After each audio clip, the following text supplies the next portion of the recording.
private school is now being forced to deal with the racism that its students have endured. Former and current students started a social media page where they're sharing their stories about when they believe they had a racist experience at Atlanta International School. CBS 46's Ayanna Crystal is live in Buckhead. She has that story for us. Ayanna? Tracy, alumni telling me that there is a culture of racism against black students here at this private school, whether it's microaggression or outright racism. It is constant and present. Also telling me that they were upset when they saw this page reading that younger students are still having the same experiences they did. I think it's shameful and I think it's disgraceful. A social media page with testimonies of racist experiences endured by former and current students at Atlanta International Schools.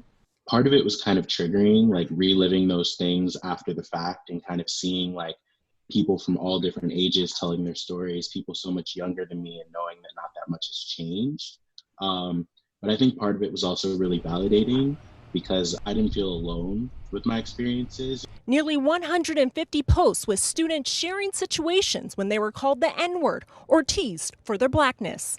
This post said, when I attended AIS in 4th grade, a teacher was reading a book that said the N-word. Before reading it, she stopped and looked around the room and said, "Don't tell your parents," and then enthusiastically read the word. Several white classmates repeated it after class, thinking it was a funny joke. And I think growing up in an environment where you're kind of told and it's reinforced within you that you are different, and not in a good way or a special way, but in a way that you're kind of inferior to the people around you. And having that kind of culture exist without people being reprimanded for their actions, it just further normalizes it. Find your passion. Christian Porter went to AIS from kindergarten to high school. When he was accepted into Harvard University, he says he was told by many he only got in because he is black.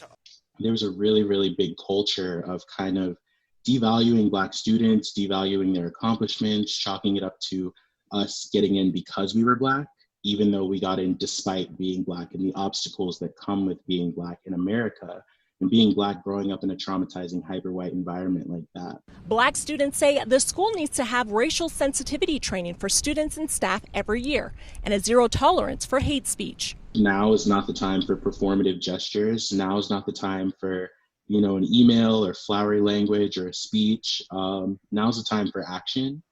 And I think it's really up to the school to figure out how to rectify what they've done.